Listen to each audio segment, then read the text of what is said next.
Bismillahirrahmanirrahim. Assalamualaikum warahmatullahi taala wabarakatuh.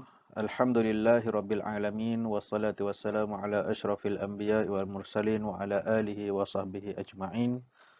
Qala rabbi shrah li sadri wa yassir li amri wahlul 'uqdatam min lisani yafqahu qawli. Subhanaka la ilma lana illa ma 'allamtana innaka antas samiul alim. Wa la haula wa la quwwata illa billahil aliyyil azim.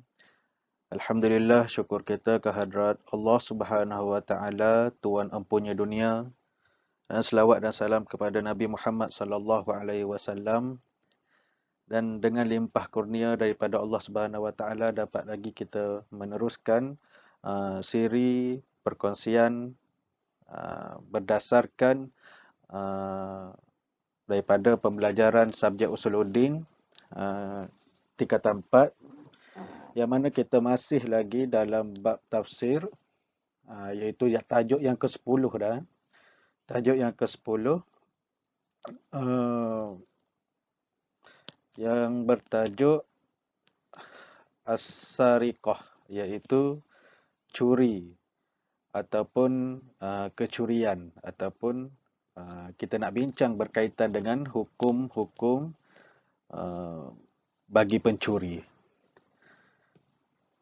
Okay, kita teruskan. Dan perbincangan ni, perbincangan dalam tajuk mencuri ni diambil daripada surah Al-Maidah ayat yang ke-38 yang berbunyi, A'udzubillahi minasyaitonirrajim, wassariqu wassariqatu faqta'u aydiyahuma jazaa'um bima kasaba nakalam minallah wallahu azizun hakim. Itu wahai orang-orang yang beriman, bertakwalah kepada Allah dan carilah yang boleh menyampaikan kepadanya dengan mematuhi perintahnya dan meninggalkan larangannya, dan berjuanglah pada jalan Allah untuk menegakkan Islam supaya kamu beroleh kejayaan. Okey, sebelum kita lanjutkan ataupun sebelum kita teruskan perbincangan ni, kita tengok dulu berkaitan dengan ma'anil kalimat yang terdapat dalam ayat ni. Okey, untuk yang pertama, ma'anil kalimat yang pertama ialah wassariqu wassariqatu. Okey, untuk as-sariqu minar rijal, iaitu pencuri lelaki. As-sariqatu minan nisa, pencuri perempuan. Kemudian yang kedua nakalan jazaa'un wa uqubatun, balasan ataupun akibat. Yang ketiga azizun ghalibun ala amrihi, berkuasa atas setiap perkara. Dan yang keempat hakimun fi syara'ihi wa ta'lifihi, bijaksana dalam syariat dan taklifnya. Okay, Allah Maha bijaksana. Okay. Kemudian kita teruskan. Okay, berkaitan dengan syarahul ayat. Okay, ayat ni disyarahkan dengan syarahul ayat, perbincangan ataupun huraian ayat ni secara ringkas, iaitu walladzina yusriku walladzi yusriku wallati tusriku iqta'u aydiyahuma jazaa'um bima irtakiba uqubatun lahuma wa man'an li ghairihima, iaitu lelaki dan perempuan yang mencuri, potong tangan kedua-duanya sebagai balasan ke atas apa yang dilakukan, sebagai siksaan kepada keduanya dan pencegahan kepada orang lain. Okey, ayat daripada surah Al-Maidah ayat 34 ni, ayat 38 ni adalah berkaitan dengan hukuman mencuri. Okey, kalau kita perhatikan, okey, Allah Subhanahu wa taala dia dah tetapkan bahawa hukuman bagi pencuri itu adalah potong tangan. Okey.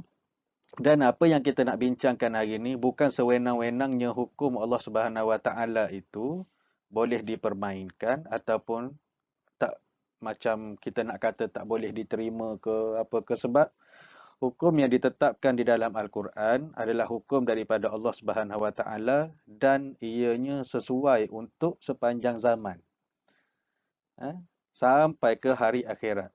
Dan hukuman bagi pencuri dalam ayat ni maka dipotong tangan. Tetapi kita kena ingat bukan sekadar mencuri biasa, bukan sekadar ambil apa, kalau contoh ambil pensel warna kawan ke, ambil pensel kawan ke, tak sampai tahap untuk apa dipotong tangan. Dia adalah had-had dia, dia ada kriteria dia, dia ada atau berapa jumlah yang dicuri barulah disabitkan kesalahan dan dijatuhkan hubungan sampai ke tahap potong tangan ni. Okay, dan kita akan tengok, mungkin kita akan tengok sikit sebanyak lepas ni, untuk yang ke depan sikit lagi kita akan tengok apa lagi yang berkaitan dengan mencuri ni. Dan demikianlah hukum bagi keduanya, demikianlah hukum bagi pencuri lelaki dan pencuri perempuan daripada Allah, dan Allah Maha bijaksana pada pensyariatannya. Allah Maha tahu, Allah Maha berkuasa dalam menentukan hukum. Okay. Meletakkan bagi sesuatu jenayah itu perkara yang sepatutnya daripada balasan yang mencegah daripada tersebar. Okey, Allah Subhanahu Wa Taala menetapkan hukum mencuri ini dengan memotong tangan si pencuri adalah untuk balasan kepada orang yang mencuri dan pencegahan kepada orang-orang yang orang-orang lain supaya tidak mencuri. Okey. So selagi mana tidak diamalkan hukum Allah Subhanahu Wa Taala ni, mungkin kegiatan ataupun jenayah curi ni akan berleluasa lah. Okay, kalau siapa yang pernah pergi ke Mekah contohnya, kalau sampai je waktu solat, bunyi je azan, peniaga-peniaga di Mekah tu akan tinggalkan gerai-gerai ataupun tempat-tempat perniagaan dia orang macam tu je, tanpa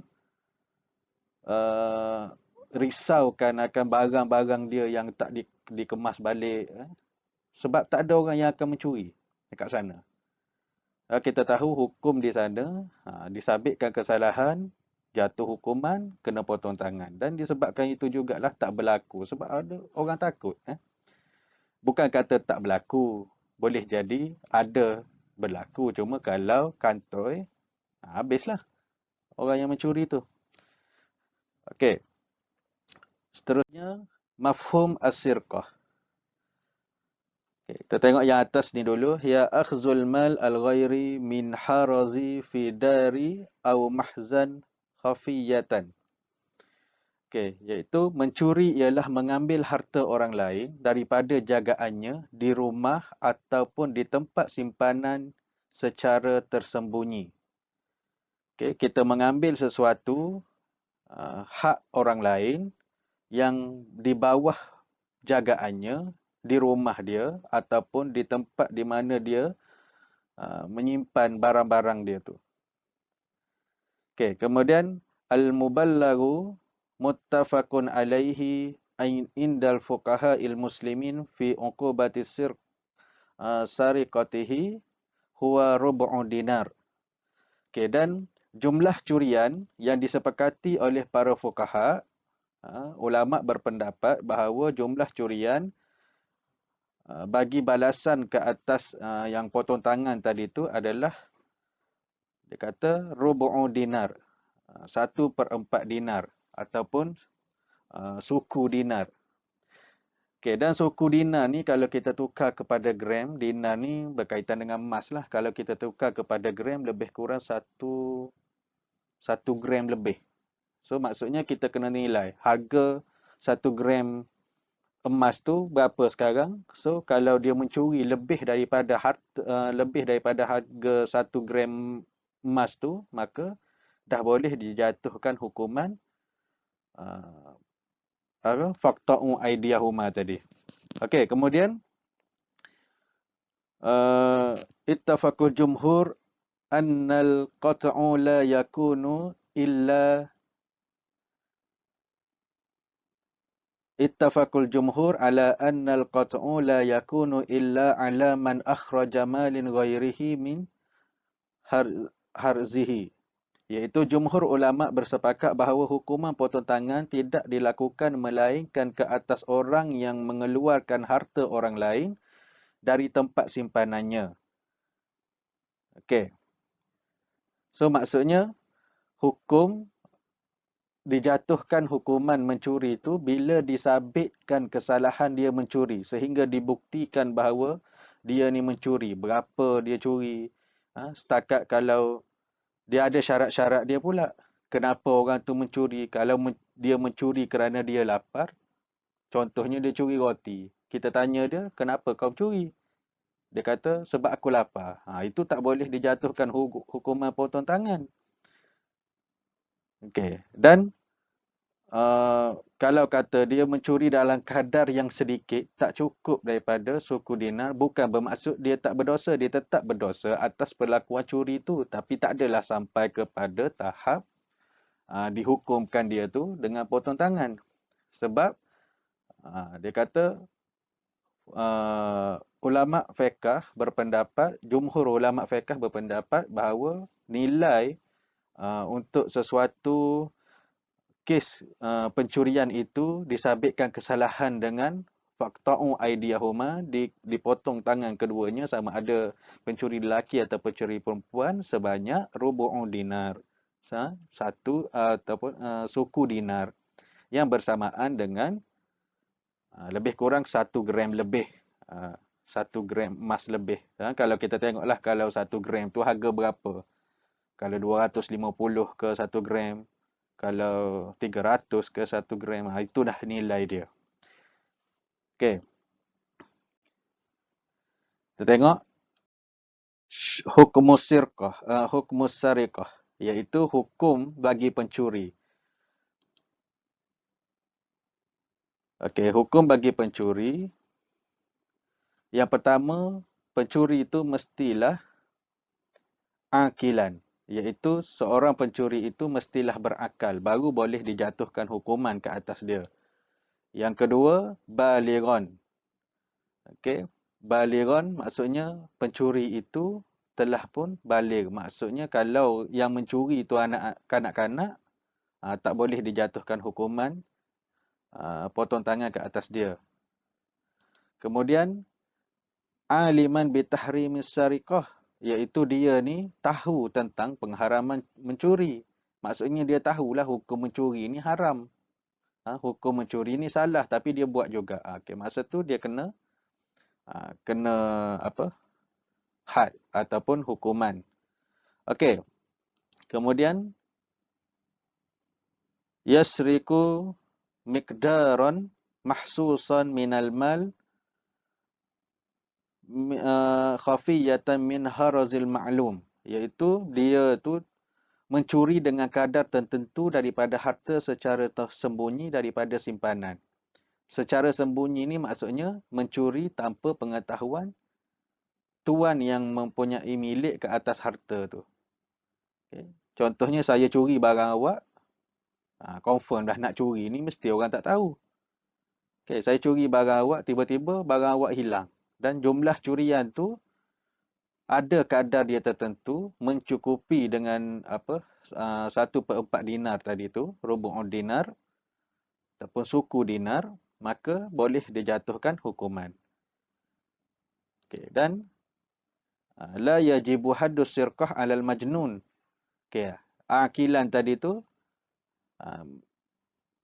seorang pencuri yang berakal tu, okay, dia ditambah lagi dengan la yajibu haddus sirqah 'alal majnun, tidak wajib ataupun tidak dijatuhkan hukuman ke atas pencuri yang gila. Dan okey, la yajibu haddus sirqah 'ala as-saghir ghairi mukallafin, iaitu tidak dijatuhkan hukuman ke atas pencuri yang kanak-kanak yang belum mukallaf. Maksudnya kanak-kanak tu dia ambil walaupun berapa pun tapi umur dia kanak-kanak, maka tak boleh dijatuhkan hukuman ke atas dia. Kerana dia masih belum lagi seorang yang mukallaf ataupun orang gila. So, terangnya hukuman syarat untuk dijatuhkan hukuman ke atas si pencuri itu dia mesti seorang yang berakal, baligh, tahu bahawasanya mencuri itu haram dan dia mencuri dengan kadar yang tertentu yang boleh disabitkan dengan hukuman mencuri. Maksudnya kalau tak kisahlah bukan berkaitan dengan duit sahaja kalau barang orang ni. Contohnya kalau dia curi lembu ke, lembu kita tengok harga lembu tu pula berapa. Nak dibandingkan dengan harga 1/4 dinar tadi mana lagi mahal. Okay. Dah mencapai ke tak? Takkan harga lembu 200 setengah kita kata kan. So mesti harga lembu tu 2,000 setengah ke 3,000 ke 4,000 ke. So curi lembu tu pun boleh menyebabkan seorang pencuri itu dipotong tangannya. Okey. Dan dia kata kebanyakan pendapat ulama 1/4 dinar. Okey, berdalilkan seperti yang diriwayatkan oleh Aisyah, sesungguhnya Nabi bersabda, tidak dipotong tangan pencuri melainkan pada 1/4 dinar ataupun lebih. Maksudnya kat sini hadis ni dia kata boleh dijatuhkan hukuman ke atas orang yang mencuri sampai tahap 1/4 dinar ataupun ke atas. Okay. Dan bahaya ya perlunya hukuman mencuri ni sampai ke tahap itu kerana dia boleh menyebabkan orang lain kehilangan harta.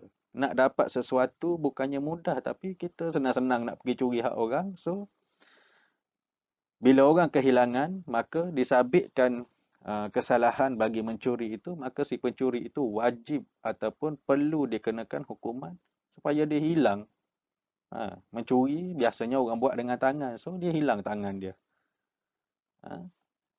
Supaya orang lain boleh ambil iktibar ke atas bahayanya perbuatan yang dia buat tu.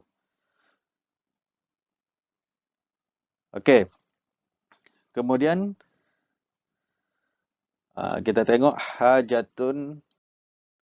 al-hajatu ila taubah. Okey, pencuri yang nak bertaubat ni macam mana pula dia punya caranya. Okey.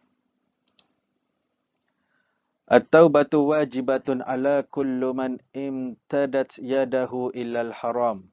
Okey, taubat itu wajib ke atas orang yang memanjangkan tangannya, orang yang mencuri dan itu adalah perbuatan yang haram.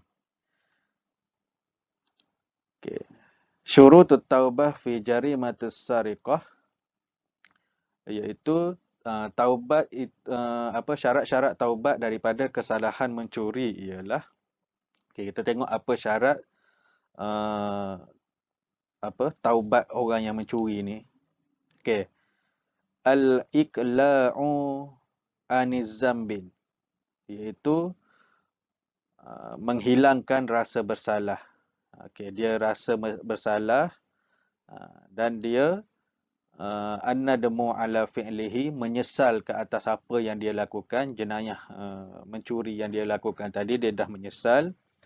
Kemudian al-azmu ala adamul audati ila fi'lihi dan dia tu berazam tidak mengulangi perbuatan mencuri itu tadi. Okay. Dan raddul haqqu li sahibihi mengembalikan kepada pemiliknya, mengembalikan harta tadi kepada pemiliknya dan tidak diterima taubat bagi orang yang tidak. Maksudnya, kalau dia tak buat perkara-perkara ni, taubat dia tak diterima. Sebab dia melibatkan dengan manusia. Kalau kata taubat tu berdasarkan apa salah dia kepada Allah Subhanahu Wa Taala, maka tak perlu dipulangkan hak orang tu. Tapi bila curi pula hak orang lain dan kalau tak dikembalikan maka taubatnya tidak diterima. Okey, raddul amwal allati akhazaha inna amkan. in amkan, iaitu mana ni, mengembalikan harta yang diambil sekiranya boleh, au balan au bil istihlali minha, ataupun meminta halal daripadanya. Pergi jumpa tuan harta yang kita curi tadi tu, minta halal kepada dia. Okey, bagi tahu, aku pada masa tu akulah yang curi duit kau, ataupun haiwan peliharaan dia ke apa ke. Cakap je lah, aku yang curi kambing kau itu. Tapi sekarang ni kambing tu dah tak ada. Aku pun tak ada duit nak bayar, aku pun tak ada kambing nak bayar, tapi aku datang sini nak minta halal lah daripada engkau. So kalau dia maafkan, maka taubat si pencuri itu diterima. Dan au bi infaqiha fi sabilillah in jahala sahibuha, atau menginfakkan pada jalan Allah jika tidak diketahui tuannya. So jika kita mencuri dan kita tak tahu siapa tuan empunya barang yang kita curi itu ataupun duit yang kita curi itu, maka pada masa tu kita pun kena infakkan sejumlah harta yang kita curi tadi tu ke jalan Allah, semoga Allah ampuni dosa kita ke atas kesalahan mencuri itu. Dan bagi hukuman ke atas pencuri ni, hukuman sepakat ulama dengan kadar potong tangan kanan. Okey, kes kecurian yang pertama disabitkan kesalahan potong tangan kanan. Dah potong tangan kanan, dia mencuri lagi. Okey, potong kaki kiri. Ni ada perselisihan pendapat dari kalangan ulama lah yang kita tengok. Kalau Imam Hanafi, dia kata bayar ganti rugi ta'zir sampai bertaubat. Okey, bayar Okey, kalau itu menurut Imam Hanafi. Manakala Imam Syafi'i pula dia kata dah tadi potong tangan kanan, kemudian potong kaki kiri. Okey, selepas tu kalau terjadi lagi si pencuri ni memang liat dia dah potong tangan kiri, dah potong tangan kanan dengan kaki kiri, mencuri lagi. Curi kali yang ketiga, potong tangan kiri. Kemudian mencuri lagi, itu pun tak ada tangan dua-dua, ada kaki sebelah aja. Mencuri lagi kali keempat, potong kaki kanan. Dan potong ni bukannya habis sampai sini. Potong tangan ni maksudnya potong di pergelangan tangan. Okey, dan kalau mungkin adalah dekat YouTube, dekat buat tengoklah dekat mana-mana, dekat Saudi ke mana ke yang buat hukuman potong tangan ni, kalau nak tengok real boleh tengok dekat YouTube lah, boleh carilah dia punya hukuman tu macam mana, hukuman had ataupun hukuman bagi kesalahan mencuri menurut Islam. Okey. Dan yang terakhir,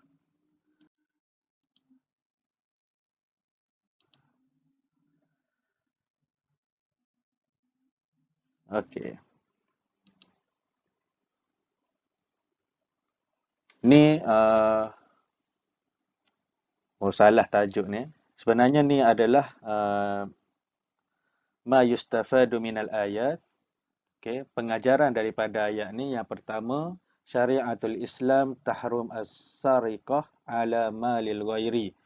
Okey, syariat Islam mengharamkan mencuri harta orang lain. Yang kedua, qaddama as-sariqu ala as-sariqatu li'anna mailur rajuli ila as-sariqatu aqwa. Didahulukan lafaz pencuri lelaki daripada perempuan kerana kecenderungan lelaki kepada mencuri itu lebih kuat. Okay. Syara' al-Islam uqubatu qad'u yadul as-sariqu lil man'u anis-syariqah hatta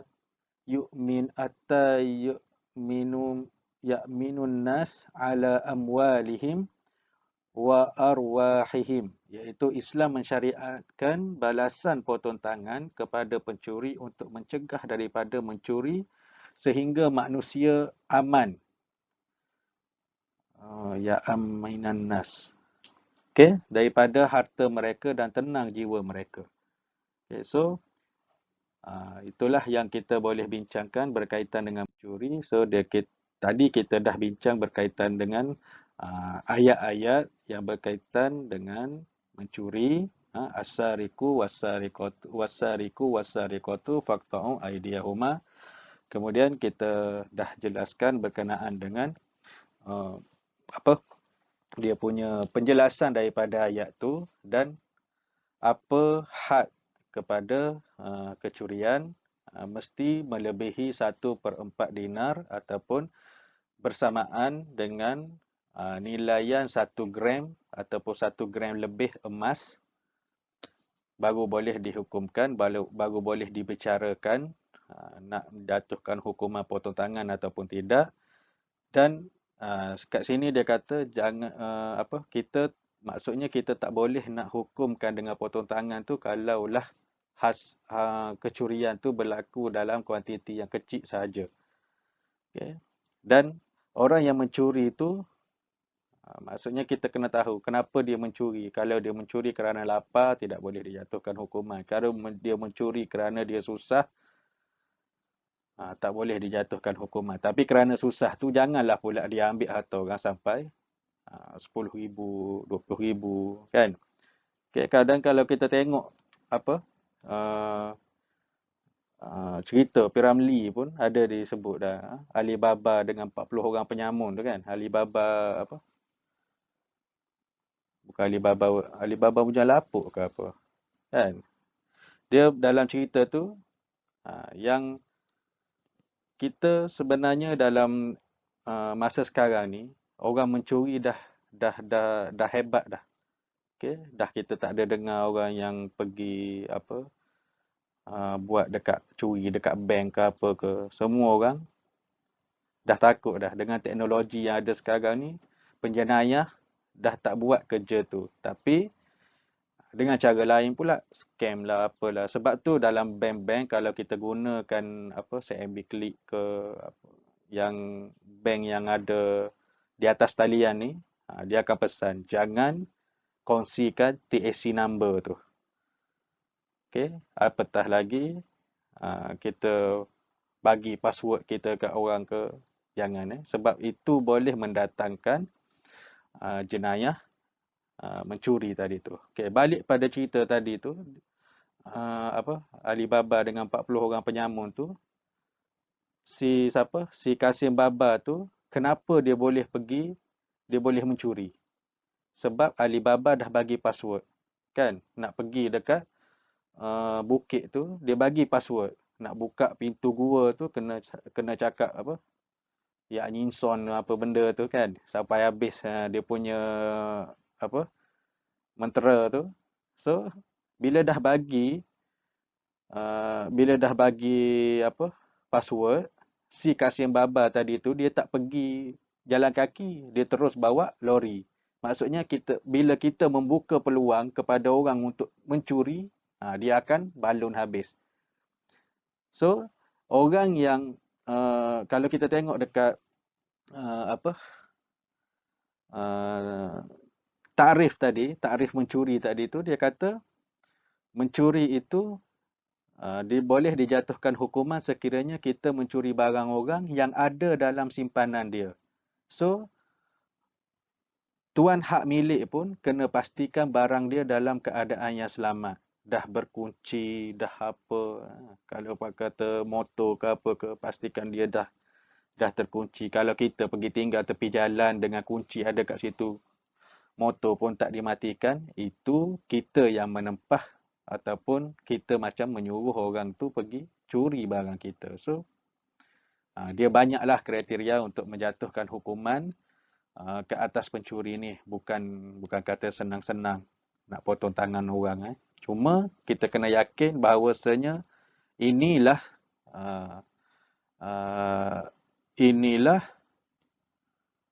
hukum Allah yang wajib kita percaya, yang ianya sesuai untuk sepanjang zaman. Kalau ada yang kata kalau pencuri kena potong tangan, ramailah orang kodong. Ramailah tak majulah negara tu. Ramai je orang kodong. Tapi percayalah, kalau kata Allah buat something, Allah tentukan hukuman atas sesuatu tu, ada hikmah di sebaliknya. Disebabkan ada orang yang kedah kena potong tangan, mungkin pencuri-pencuri lain akan pencen daripada tabiat mencuri dia tu.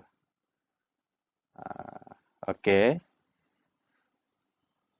Saya rasa setakat itu sajalah perkongsian untuk kali ini dan saya mohon maaf kalau penerangan kali ini tidak memuaskan. Saya harap bolehlah membantu para pelajar untuk sama-sama mengulang kaji pelajaran hadis dalam subjek Usuluddin pelajaran 10 ni.